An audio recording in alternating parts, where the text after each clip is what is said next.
Hello friends.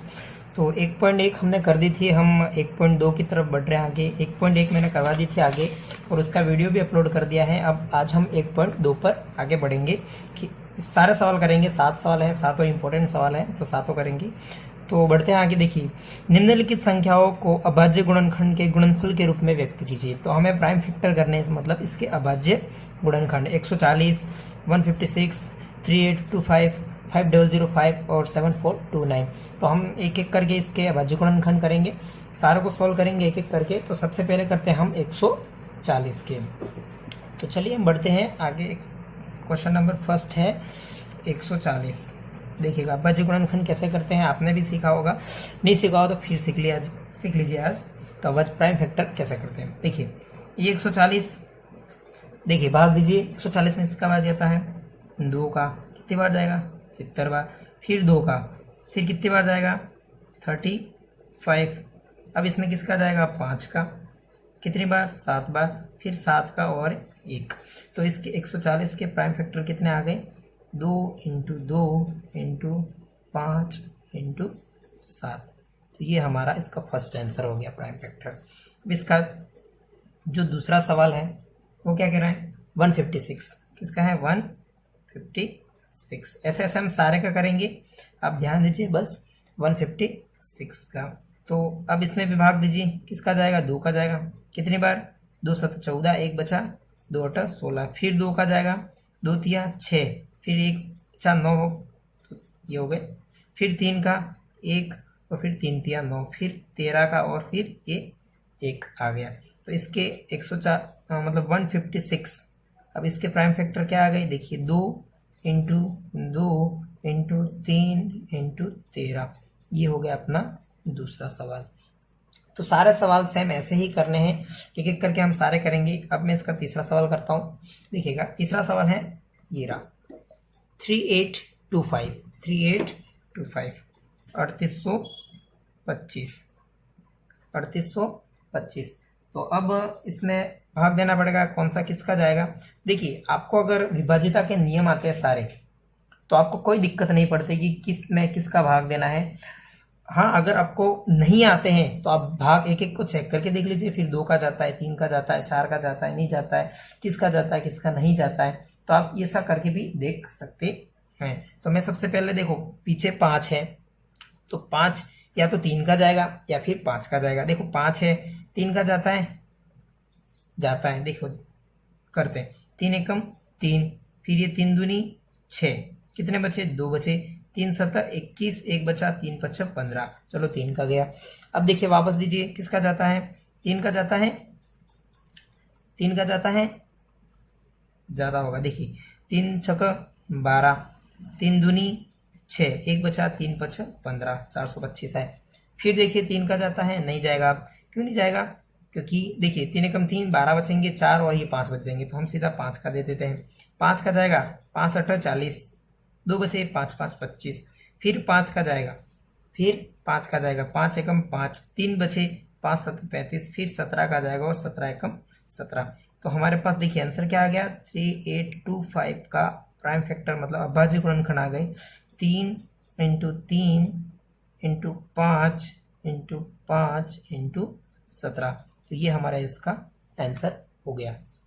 देखिए इसका next चौथा सवाल 5005, मतलब ये फर्स्ट के ही सवाल हो रहे हैं, पहले के ही चौथा, ये पहले का ही चौथा है। हम फर्स्ट सवाल ये वाला कर रहे हैं। हम इसके प्राइम फैक्टर करने हैं सारे, मतलब पार्ट दे रखे हैं 1 2 3 4 5 पार्ट दे रखे हैं, तो हमें पांचों के 5 सवाल सॉल्व कर रहे हैं। देखिए करते हैं, किसका जाएगा। देखो 5005 है, पीछे 5 ही दिख रहा है, तो सबसे पहले 5 को ही लगा दीजिए। 1001। अब देखो ये आ गया कितना आ गया 1001। अब 1001 में किसका जाता है, देखिए 7 का, देखिए 7 एकम 7, कितने बचे 3 बचे, 7 6 28, 2 बचे, 7 3 21, तो 143 आ गया। अब फिर इसमें किसका जाता है, देखिए 143 में किसका जाएगा, 7 का जाता है, नहीं जाता है। किसका जाएगा 13 का, देखते 13 का, देखिए 13 एकम 13, 1 बचा, फिर 13 एकम 13, फिर 11 का, आप इसमें 11 का भी दे सकते थे। फिर ये आ गया 1, तो ये आ गया 5005। तो इसका आ गया 5 इंटू 7 इंटू 13 इंटू 11। ये हमारा इसका आंसर हो गया ना। देखिए आगे बढ़ते हैं, इसका लास्ट सवाल है, इसका 5वां पार्ट। कौन सा 5वां? 7429 7429। तो करते हैं इसमें, देखो 7429 में किसका जाएगा। अब देखिए आपको विभाजिता के नियम मैंने बताया जैसे कि पहले कि अगर आते हो तो अच्छी बात है, नहीं आते हो तो आप भाग चेक करना पड़ेगा, लेकिन जब बड़ा भाग आ जाता है जैसे इस तरह का तो आपको प्रॉब्लम हो जाएगी। देखिए इसमें मैंने चेक किया था तो इसमें सीधा किसका भाग जाता है 17 का। किसका जाता है 17 का। देखिए 17 चक 68 होते हैं, कितने बचे, फिर जाएगा 3 बार जाएगा, फिर 11 तो 17 7 19 तो ये 7 बार चला गया। फिर अब किस में जाएगा, इसमें 19 का जाएगा सीधा सट, तो ये हो गया 19। देखिए 19 का जाएगा, कितनी बार जाएगा 2 बार, 38 हो जाएंगे ना, 19 दूनी 38, 2 बार जाएगा। फिर कितने बचे 38 2 40 और 5 बचे तो ये 3 बार चला जाएगा। फिर किसका जाएगा 23 का जाएगा 23 में, तो फिर ये 1 आ गया। तो ये आ गया 7429 के प्राइम फैक्टर आ गए आपके पास 17 इंटू 19 इंटू 23, और ये ही हमारा आंसर हो गया। तो मैंने ये 5 पार्ट आपको बता दिए किस तरह से करने हैं। अब हम नेक्स्ट बढ़ते हैं, इसका दूसरा सवाल क्या कह रहा है, देखिए इंपॉर्टेंट सवाल है। पूर्णांकों के निम्नलिखित युग्मों के एचसीएफ और एलसीएम ज्ञात कीजिए तथा इसकी जांच कीजिए कि दो संख्याओं का गुणनफल बराबर एचसीएफ इंटू एलसीएम है। तो हमें ज्ञात भी करना है। देखिए 2 संख्याओं का कहा, इसमें हमें तीन संख्या नहीं दे रखी, 3 संख्या वाला नेक्स्ट सवाल है हमारा तीसरा सवाल। हमें 2 संख्याओं का दे रखा और हमें एचसीएफ एंड एलसीएम निकालना है। तो मैं आपको बता दूंगा एलसीएम और एचसीएफ किस तरह से निकालते हैं। मैंने आपको पहले भी बताया है कि यूक्लिड विभाजन से एलसीएम एचसीएफ कैसे निकालते हैं, तो वो वाला भी आप सीख चुके हो। तो अभी दूसरे सवाल में अभाज्य गुणन से करेंगे। तो हम बढ़ते हैं आगे की ओर, अभाज्य गुणनखंड की ओर। तो हम नई शीट ले लेते हैं आराम से, दूसरा सवाल दूसरी शीट पे ही करेंगे। तो ये चलो हमारा दूसरे का फर्स्ट करते हैं हम। दूसरे का फर्स्ट सवाल क्या है, देखिए 26 और 51, मैं लिख देता हूँ 26 एंड 91। तो देखिए 26 का करेंगे और फिर यहाँ पर 91 का भी करेंगे, दोनों का करना पड़ेगा हमें अलग अलग। तो अभाज्य गुणनखंड तो करने ही पड़ेंगे, तभी हमारा एचसीएफ एंड एलसीएम निकलेगा। फिर इसकी जांच भी करनी है कि किस तरह से इसका आंसर आता है। देखिए किसका जाएगा अभाज्य गुणनखंड, ये 13 बार चला गया 2 का, फिर इसमें 13 का ही जाएगा और ये 1 आ गया। फिर इसमें कितने जाएगा 7 का जाएगा, देखो 7 एकम 7, कितने बचे 2 बचे, 7 तिया 21, फिर 13 का जाएगा और फिर 1। अब देखिए आप इसको आराम से ऐसे लिखिए 26 और 91 क्या क्या आया, देखिए 2 इंटू 13, इधर आ गया 7 इंटू 13। अब अभाज्य मतलब एचसीएफ अभाज्य गुणनखंड में कैसे देखते हैं, देखो एचसीएफ का मतलब होता है हाईएस्ट कॉमन फैक्टर। देखिए इसमें कॉमन फैक्टर क्या आ रहा है वो आपको ध्यान देना है। देखिए 2 है, इसमें 2 नहीं है, 7 है तो इसमें 7 नहीं है, लेकिन इसमें 13 है तो इसमें भी 13 है। तो ये देखिए हमारा इसमें भी 13 13 आ रहा है ना, तो इन दोनों में 13 13 आ रहा है। तो हमारा एचसीएफ क्या हो गया, एचसीएफ क्या हो गया 13, ये तो हमारा हो गया एचसीएफ। अब हमें एलसीएम भी चाहिए, एलसीएम भी चाहिए। तो देखिए एलसीएम कैसे होता है, देखो आपके एचसीएफ तो जाए वो लिख दीजिए, आप 13 लिख दिया ना, वो भी इसमें इंक्लूड करना है मतलब, तो 13 लिख दिया। अब जो बचा वो भी लिख दीजिए, जैसे कि 2 बचा और ये फिर 7 बचा कि नहीं बचा। अब इसका गुणा कर दीजिए, 13 दूनी 26 इंटू 7। अब देखिए 7 छक 42 का 2 हासिल 4, 7 दूनी 14, 14 और 4 18, तो 182 इसका क्या आ गया हमारा एलसीएम आ गया। अब हमें इसकी जांच भी करनी पड़ेगी, तो हमें इसकी जांच भी करनी पड़ेगी। तो जांच भी करते हैं। जांच करने के लिए आपको सूत्र है, देखो प्रथम संख्या इंटू द्वितीय संख्या बराबर एलसीएम इंटू एचसीएफ, ये आपका फॉर्मूला है। आपको इसको समझना पड़ेगा और रटना भी पड़ेगा, क्योंकि फॉर्मूले तो रटने ही पड़ेंगे आपको। देखिए फर्स्ट संख्या कौन सी होती है हमारी, यही फर्स्ट संख्या और यही दूसरी संख्या। तो फर्स्ट संख्या कितनी है 26 और ये हो गया 91, इधर बराबर में आ गया। एलसीएम कितना आया हमारे पास 182 और एचसीएफ कितना आया 13। अब इन दोनों का गुणा करना पड़ेगा। हम इसका गुणा करेंगे, देखिए गुणा आपको भी आता है, आप भी कर सकते हो। इसका गुणा इसके साथ करना पड़ेगा, इसका गुणा इसके साथ करना पड़ेगा। तो देखो इसका गुणा करेंगे तो आ जाएगा 2366, और इसका भी गुणा करेंगे तो आ जाएगा 2366। जब हमारा ये सहम आता है तो तभी हमारा क्या है, ये सत्यता की जांच सही है। मतलब ये हमारा सहम आना चाहिए, तभी ये हमारा सही होगा। तो ये हमारा हो गया इसका दूसरे का पहला सवाल। देख लीजिए, अब वापस समझना हो तो इस सवाल को फिर देख लीजिए, 510 और 92, 510 और 92 वो भी करते हैं। चलो इसका दूसरा 510 और 92, 510 और 92 देखो भाग दीजिए, किसका जाएगा, 2 का जाएगा। 2 एकम 2 दूनी 4, 2 बार जाएगा, 2 दूनी 4, 1 बचा, 2 पंचा 10, 10 कितने बचे, 1 बचा, 2 पंचा 10, 255। इसका आधा हो जाएगा, 255 ही हो जाएगा ना। ठीक है चलो, फिर किसका जाएगा, फिर 5 का जाएगा, 5 5 25, और ये 5 एकम 5। अब किसका जाएगा इसमें, देखिए किसका जाएगा। अब 51 है, 51 कौन से पहाड़े में आते हैं, आपको ये भी ध्यान रखना पड़ेगा। 51 कौन से पहाड़े में आते हैं, 13 के पहाड़े में आते हैं, नहीं आते। फिर इसमें देखिए 2 का चेक करिए सबसे पहले, 2 का तो जाएगा नहीं क्योंकि पीछे 1 है। फिर 3 का चेक करिए, 3 एकम 3, 2 बचे, 3 7 21 आएगा। देखो 3 एकम 3 कितने बचे, 2 बचे, तो 3 7 21। फिर 17 का जाएगा, फिर 17 एकम 17, तो सीधा ये आ गया हमारा, ये वाला इसका प्राइम फैक्टर आ गया। अब इसके 92 के भी देखिए, इसमें 2 का जा रहा है क्योंकि पीछे 2 दिख रहा है, 2 छक्का 8, 1 बचा, 2 छक्का 12, तो 46 आ गए। फिर 2 का जाएगा तो फिर 2 ये 23 आया। अब 23 में तो 23 का ही जाता है, तो ये देखो ये आ गया 23 का, फिर 1 देख लीजिएगा। कहीं प्रॉब्लम हो गई तो वापस देख लीजिएगा। इसमें देखिए 2 दूनी 4, 1 बचा, 2 पंचे 10, 11 थे तो वापस 1 बचा, 2 पंचे 10 बराबर है। देखिए फिर 5 का जाएगा, 5 5 25, और 5 एकम 5 51। अब फिर 3 का, 3 एकम 3, 2 बचे, 3 7 21, फिर 17, फिर 1। फिर यहाँ देखिए 2 का तो 46 हो गए, फिर 2 का 23 हो गए, फिर 23। अब वापस वही किया था आपने, 510 और 92 यहाँ लिख दीजिएगा।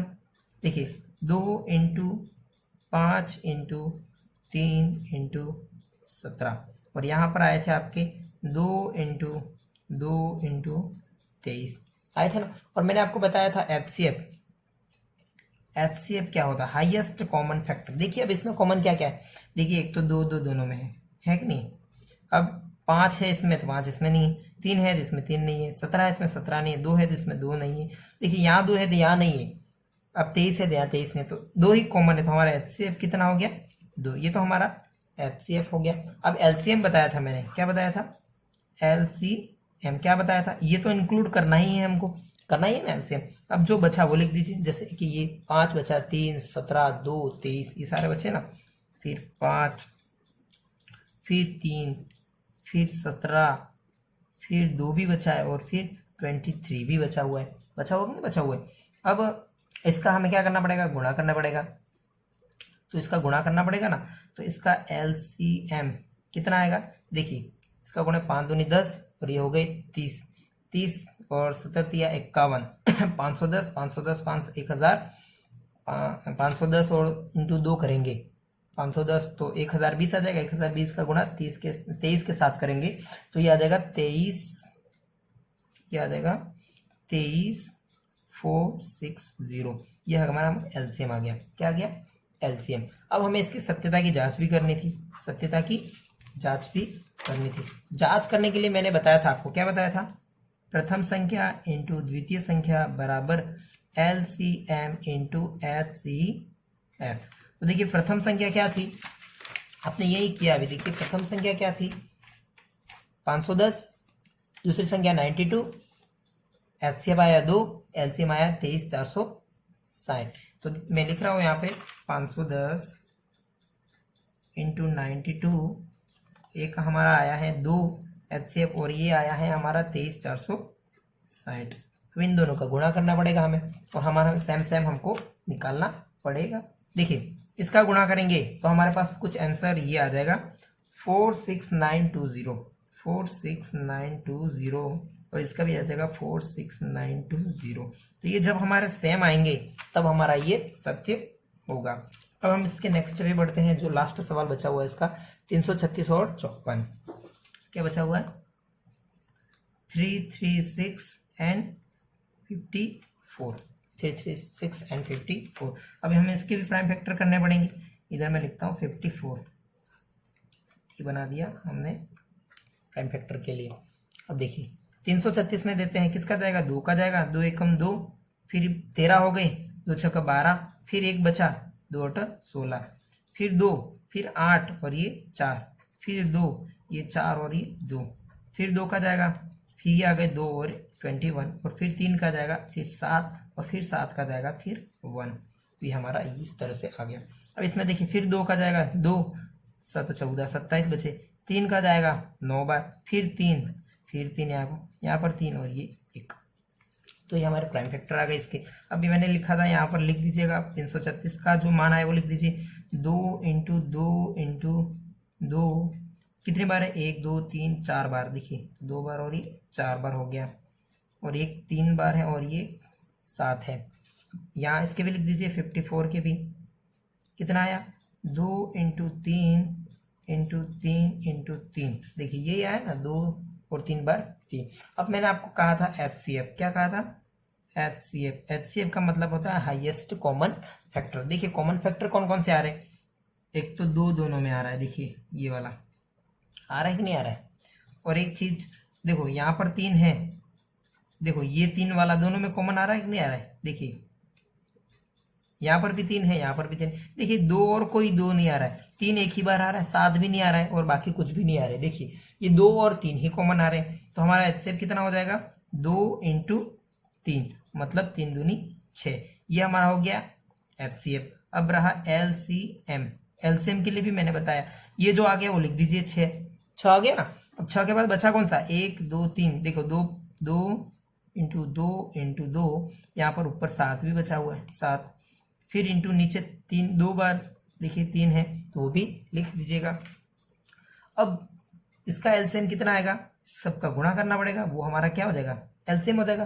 तो इसका गुणा 6 दूनी 12, 12 दूनी 24, 24 48, फिर 48, या फिर इसको गुणा करके आप कर सकते हो। तो इसका आंसर कुछ 3024।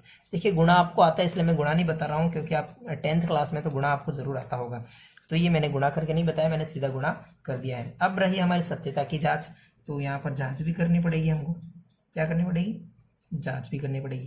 प्रथम संख्या इंटू द्वितीय संख्या बराबर LCM इंटू HCF। प्रथम संख्या क्या हमारी 336 और द्वितीय संख्या है 54।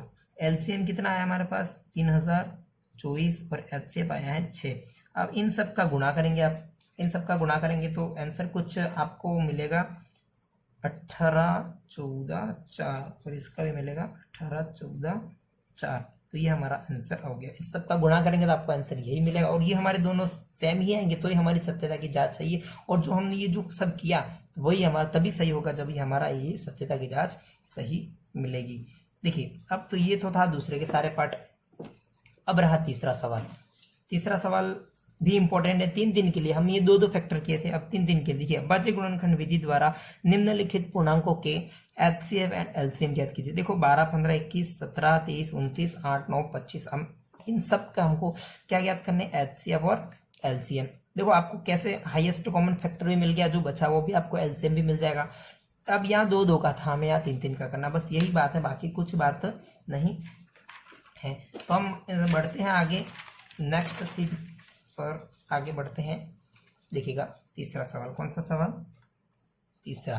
अब मैं तीसरे का कौन सा कर रहा हूँ, फर्स्ट सवाल 12 15 और 21, 12 15 और 21। देखिए ये 12 15 और 21 के क्या करना है हमें, अभाज्य गुणनखंड विधि द्वारा HCF और LCM ज्ञात करने हैं।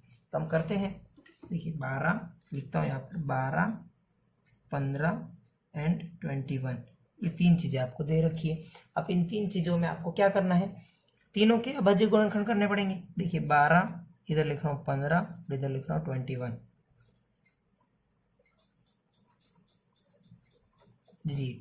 2 का जाएगा 6, फिर 2 का, फिर 3 का और फिर 1। मिल गया ना। फिर 15 में किसका जाएगा, 3 का, 3 5 15, फिर 5 का और फिर 1, फिर 21 में किसका जाएगा, 3 का, 3 7 21 और फिर 7 और फिर 1। आपको मिल गया ना, इतने सारे मिल गए आपको। अब देखिए मैंने बताया था, लिख लीजिए वापस जो भी है, इधर 12 लिखिए, इधर 15 लिखिए और इधर 21 लिखिए। 12 के क्या क्या है देखिए, 2 इंटू 2 इंटू 3, फिर 15 के क्या है देखिए, 3 इंटू 5, फिर 21 की क्या है, 3 इंटू 7। देखिए आया कि नहीं आया। अब यहीं पे वही काम, आपको क्या ढूंढना है, हाईएस्ट कॉमन फैक्टर।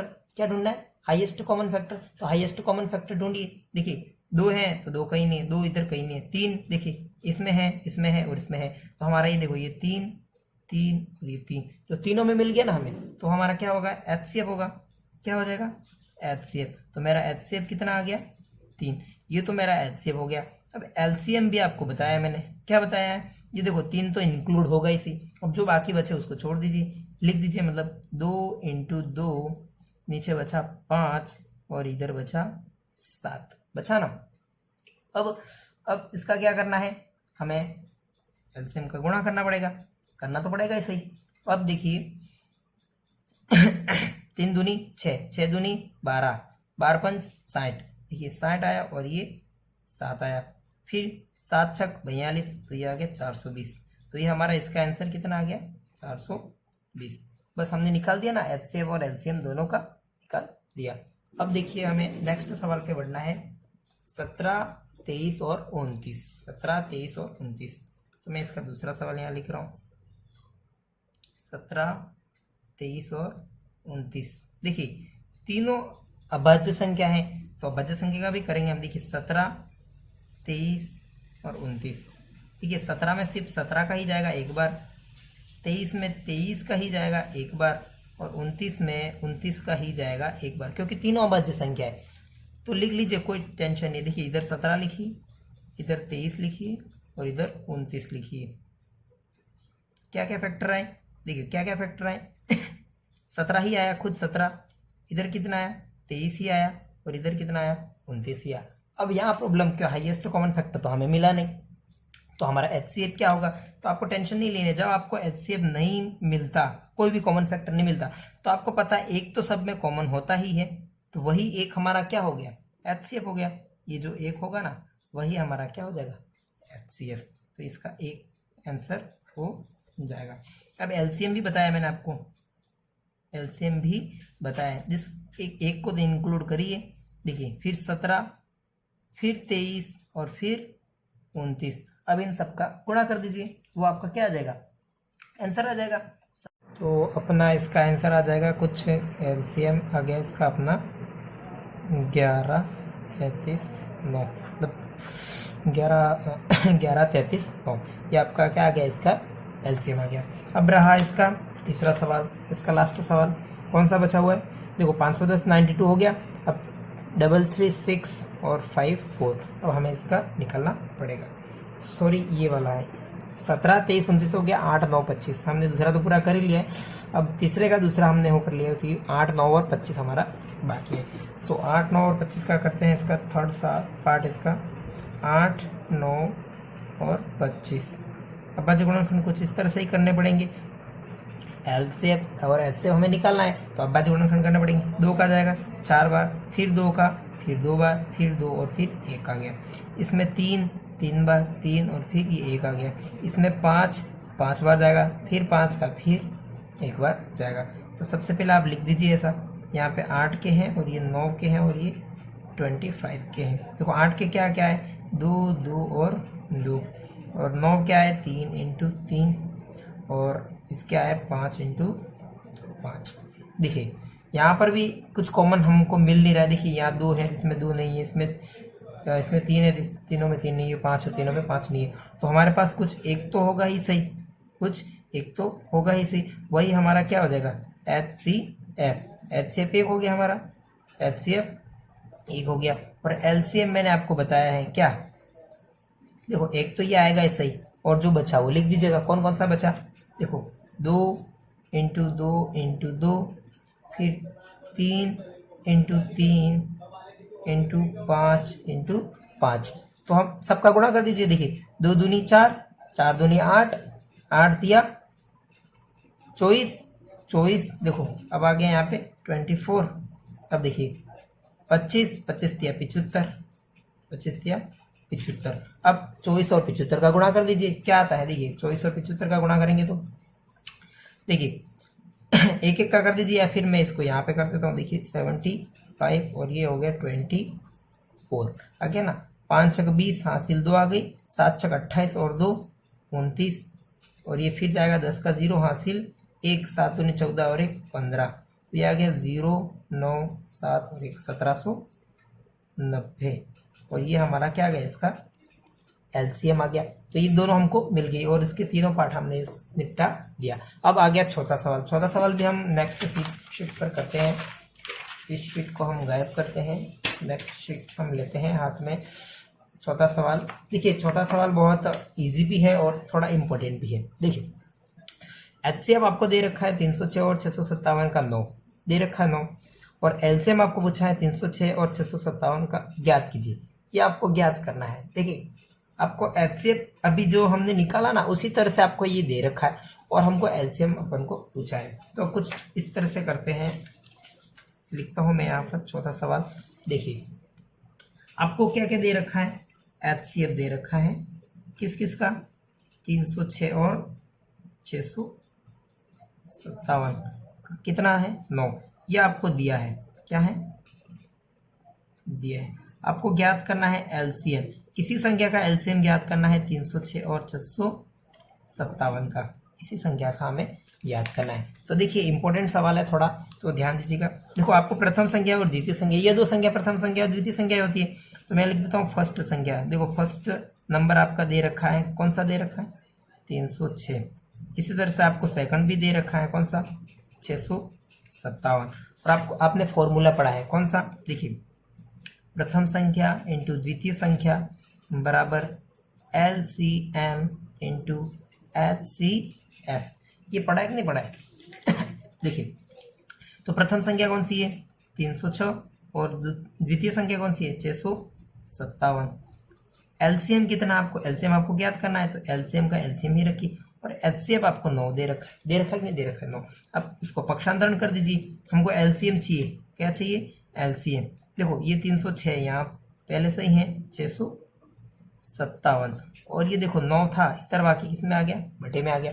अब 9 से काटिए इसको, देखिए 9 एकम 9, 9 तिया 27, 3 बचे, कितने बचे 3, और ये 9 छक 36, तो ये कितने बार चला गया 34।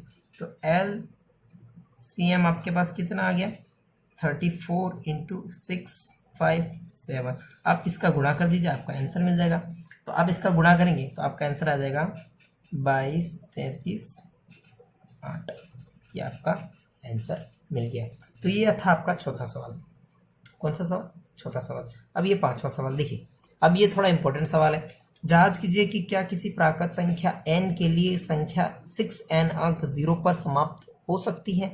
तो आपको देखो एक बार वापस पढ़ रहा सवाल, जांच कीजिए कि क्या किसी प्राकृत संख्या n के लिए, मतलब कोई भी एक नेचुरल नंबर है, आपको n के लिए ज्ञात करना है कि संख्या 6n कुछ भी हो सकती है, 6n 10n 12n 15n 20n अंक 0 पर समाप्त हो सकती है। तो आपको मैं कंडीशन बता रहा हूं। सबसे पहले तो देखिएगा पांचवें सवाल शुरू करने से पहले मैं आपको एक कंडीशन बता रहा हूं। अगर देखो यहां लिख रहा हूं, अगर कोई संख्या शून्य का मतलब 0 पर समाप्त होना चाहती है तो उसके कम से कम देखिए कम से कम 2 इंटू 5 के गुणनफल होने चाहिए। देखो समझा रहा हूं क्या होना चाहिए, गुणनफल होने चाहिए। ये लाइन इंपॉर्टेंट है। देखिए आपने अभाज्य गुणनखंड अभी पढ़ते आए, जैसे कि कुछ भी किया आपने 10 20 जो भी किया, तो आपको यहाँ पर 2 होना चाहिए, 5 आना चाहिए। अकेला ये 2 भी नहीं होना चाहिए और अकेला यहाँ पर 5 भी नहीं होना चाहिए, दोनों चीजें आनी चाहिए। 2 और 5 दोनों चीजें आनी चाहिए। क्या आनी चाहिए 2 और 5 दोनों चीजें आनी चाहिए, तो ही हमारा ये शून्य पर समाप्त हो सकती है। अब आपका देखिए पांचवा सवाल दे रखा है 6n पर समाप्त हो सकती है। देखिए यहाँ कुछ भी हो सकता है, n आपका 1 2 3 4 कुछ भी हो सकता है, तो आपको 6 दे रखा है। अब 6 के अभाज्य गुणनखंड कर दीजिए आप। देखिए 2 ये गया 3 और ये 3 और ये 1। देखिए आपके 6n के अभाज्य गुणनखंड क्या आ गए, 2 इंटू 3, 2 इंटू 3 आ गए। अब आपको कंडीशन क्या लिखी थी कि क्या होना चाहिए, 2 इंटू 5 के रूप के होने चाहिए थे। अब देखो यहाँ 2 तो आ रहा है लेकिन 5 नहीं आ रहा। मैंने कहा था 1 भी नहीं आना चाहिए, दोनों साथ में ही नहीं आना चाहिए। तो आप यहाँ लिख सकते हैं 6n 2 इंटू 5 के अभाज्य गुणनखंड का नहीं है, अतः यह शून्य पर समाप्त नहीं हो सकती है, शून्य पर समाप्त नहीं हो सकती है। तो यही आपका क्या आ गया, आंसर आ गया। तो यही था आपका पांचवा सवाल, कुछ इस तरह से। तो ये आपको ये कंडीशन ध्यान रखनी पड़ेगी कि किस तरह से ये होगा। अब इसका नेक्स्ट सवाल है छठा सवाल। देखिए व्याख्या कीजिए कि 7 इंटू 11 इंटू 13 प्लस 13 और 7 into 6 into 5 into 4 into 3 into 2 into 1 plus 5 भाज्य संख्याएं हैं, क्यों है। आपको बताना है क्यों है। अब ये सारी संख्या आपको बताना कि ये भाज्य संख्या है, लेकिन क्यों है। देखिए सबसे पहले तो आपको पता होना चाहिए भाज्य क्या होती है और अभाज्य क्या होती है। देखो यहाँ लिख रहा हूं मैं भाज्य, यहाँ लिख रहा हूं मैं अभाज्य। भाज्य संख्या वे होती है जिनका मतलब 2 से ज्यादा गुणनखंड होंगे, वो हमारी भाज्य संख्या हो जाएगी। और अभाज्य संख्या जिसके कम से कम 2 ही गुणनखंड होंगे। देखिए कैसे, जैसे कि अभाज्य संख्या मैं ले लेता हूँ 2। देखिए या तो 2 इसमें 2 का ही भाग जाएगा या फिर 1 का जाएगा, इन दोनों के अलावा किसी में नहीं जाता। मतलब इसके कम से कम 2 गुणनखंड तो होने चाहिए। अब यहाँ देखिए मैं इसको 4 ले लेता हूँ, कोई भी भाज्य संख्या। अब इसके गुणनखंड देखिए, एक तो 4 खुद जाएगा और एक 2 का भी जाएगा और ये फिर 1 का भी जाएगा, तो इसके गुणनखंड 2 से ज्यादा आ गए ना। तो ये हमारी क्या संख्या है, भाज्य संख्या है। और अभाज्य संख्या कम से कम सिर्फ 2 ही गुणनखंड होने चाहिए। तो ये सवाल कुछ इस तरह सा ही है।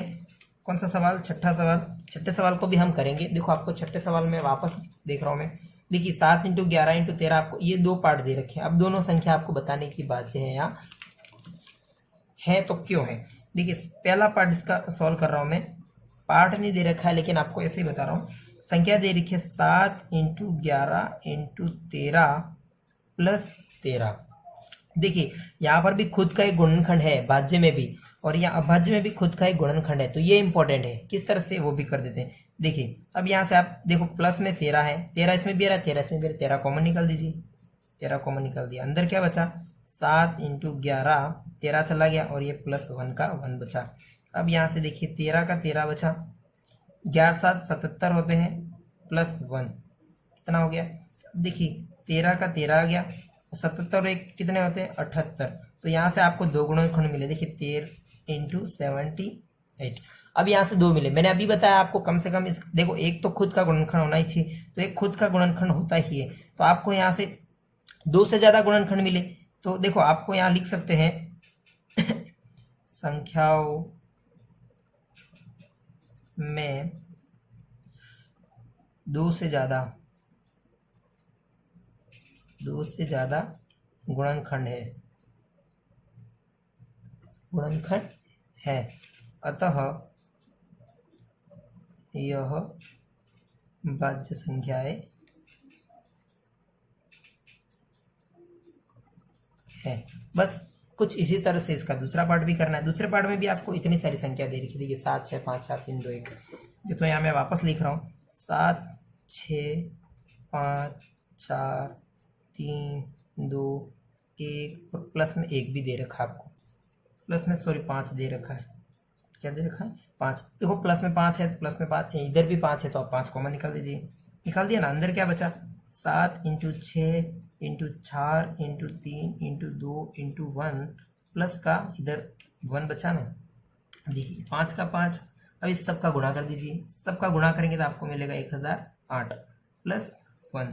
तो आपके पास कितना मिला 5 और 1009।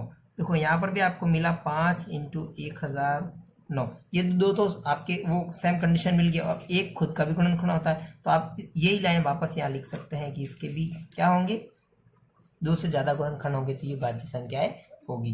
तो कुछ इस तरह से भी ये आपका सवाल हो गया। अब अंतिम सवाल बचा हुआ है इसका 7वां सवाल, जो कि अच्छा इंपॉर्टेंट सवाल है। हम नेक्स्ट शीट पे करेंगे इस सवाल को, देखिएगा। अब हमारा बचा हुआ 7वां सवाल। 7वां सवाल मैं आपको पढ़ा रहा हूँ, देखिए। 7वां सवाल, किसी खेल के मैदान के चारों ओर एक वृत्ताकार पथ है। इस मैदान का एक चक्कर लगाने में सोनिया को 18 मिनट लगते हैं, जबकि इसी मैदान का एक चक्कर लगाने में रवि को 12 मिनट लगते हैं। मान लीजिए वे दोनों एक ही स्थान से और एक ही समय पर चलना प्रारंभ करते हैं और एक ही दिशा में चलते हैं, तो कितने समय बाद पुनः प्रारंभिक स्थान पर मिलेंगे। हमें ये करना है कभी हम कब मिलेंगे। देखिए, कोई एक वृत्ताकार पथ है, सोनिया यहाँ से दौड़ रही और रवि भी यहीं से दौड़ रहा है, दोनों सेम जगह से ही दौड़ रहे हैं। देखिए, एक ही जगह से दौड़ेंगे, लेकिन आपको यहाँ कंडीशन दे रखी है कि एक चक्कर पूरा करेगी अगर सोनिया, तो इसको कितने मिनट लगेंगे, 18 मिनट। 18 मिनट लगेंगे ना, और रवि को लगेंगे 12 मिनट। क्या लगेंगे, 12 मिनट। तो जल्दी कौन पहुंच जाएगा चक्कर में, कौन पहुंच जाएगा, 12 मिनट वाला जल्दी आ जाएगा। देखो, यहाँ से दौड़ेगा वो 12 मिनट में आ जाएगा, वो जल्दी आ जाएगा, और यहाँ से दौड़ेगा उसको 18 मिनट लगते हैं, मतलब इससे 6 मिनट यहाँ रह जाएगा वो पीछे। अब हमको ये पता करना है कि हम वापस वो दोनों कब मिलेंगे।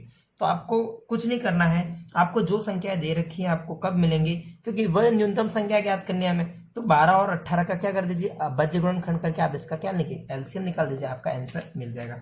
तो देखिए करते हैं, यहाँ 18 लिखता हूँ और यहाँ पर 12 लिखता हूँ। देखिए 18 का करते हैं और 12 का भी करना पड़ेगा। देखिए 2 9 3 3 3 और 1, यहाँ पर 2, ये 6 आ गया, फिर 2 का जाएगा, फिर कितना है 3, और फिर 3 और फिर 1, आपके पास ये मिले। अब मैंने कहा था ये वापस यहाँ लिख दीजिए आप, कौन से हैं 12, कितने कितना है 2 × 3 × 3, फिर कितना है 2 × 2 × 3। अब मैंने आपको बताया था कि सबसे पहले तो आप एचसीएफ निकाल दीजिए, आपको निकालना। देखो एचसीएफ क्या आएगा, कॉमन संख्या है, देखो ये वाली भी कॉमन आ रही है और ये वाली भी कॉमन आ रही है। देखो इसका एचसीएफ तो मिल गया हमको 2 × 3 मतलब हमको मिल गया 6। 2 × 3 मतलब 6 मिल गया। अब हमें तो एलसीएम चाहिए, क्या चाहिए, एलसीएम। देखो ये मैंने इसलिए निकाला क्योंकि इसमें इंक्लूड करके आप फास्ट इसका एलसीएम भी निकाल सकते हो, तो 6 को इंक्लूड करना ही है। अब जो आगे वो तो लिखना नहीं, जो बचा उसको लिखना है, 3 × 2। तो देखिए 6 × 18, 18 दूनी 36। तो अब मैं बता दूं वह 36 मिनट बाद मिलेंगे। सोनिया और रवि कब मिलेंगे, 36 मिनट बाद, और यही हमारा क्या है, आंसर आ गया। तो ये आपकी पूरी प्रश्नावली थी 1.2 जो मैंने की पूरी करवा दी। अब हम नेक्स्ट वीडियो में 1.3 जो बची है वो करेंगे। तो चलो इसी वीडियो को यहीं अंत करते हैं हम। चलो टेक केयर, बाय।